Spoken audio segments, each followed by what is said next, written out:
Chittagong rail station থেকে যুক্ত হচ্ছেন সহকর্মী আলামিন শিকদার। আলামিন, শেষ মুহূর্তে স্টেশনে মানুষের ভিড় কেমন দেখছেন? দেবাশিস, এই যে ট্রেনটি সেটি হচ্ছে যে মেঘনা, আর এই মেঘনা এক্সপ্রেস যাবে চট্টগ্রাম থেকে চাঁদপুরের উদ্দেশ্যে, এবং চাঁদপুরের যাত্রী সব থেকে বেশি হয় চট্টগ্রাম থেকে।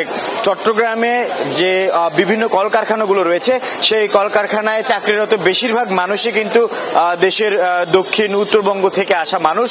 তারা বেশিরভাগই হচ্ছে চাঁদপুর হয়ে বিভিন্ন নদীপথে বিভিন্ন লঞ্চের মাধ্যমে আমরা দেখি যে সেই জায়গাগুলোতে তারা যায় এবং লঞ্চের মাধ্যমে যায়। আমরা একটু ট্রেনের ভিতরে চিত্র যদি একটু দেখাই, যে একেবারে তিল ধারণের ঠাঁই নেই। যারা টিকিট নিয়ে এসেছেন, টিকিট কিনেছেন, সিট যাদের ছিল, এমনও অনেকে ভেতরে প্রবেশ করতে পারেনি।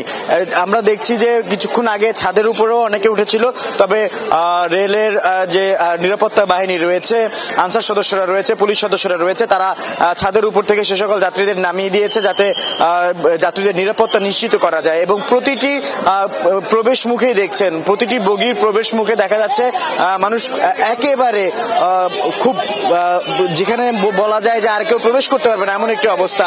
যারা টিকিট পেয়েছেন, সিট পেয়েছেন, তারা বসতে তারপরেও দাঁড়াইতে হয়েছে।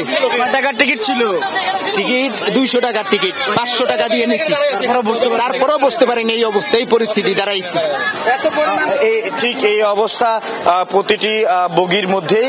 অনেকে অতিরিক্ত টাকায় কালো বাজারে থেকে টিকিট কিনলেও কিন্তু তারা আসলে বগির ভেতরে গিয়ে প্রবেশ করতে পারেনি এবং বসতে পারেনি।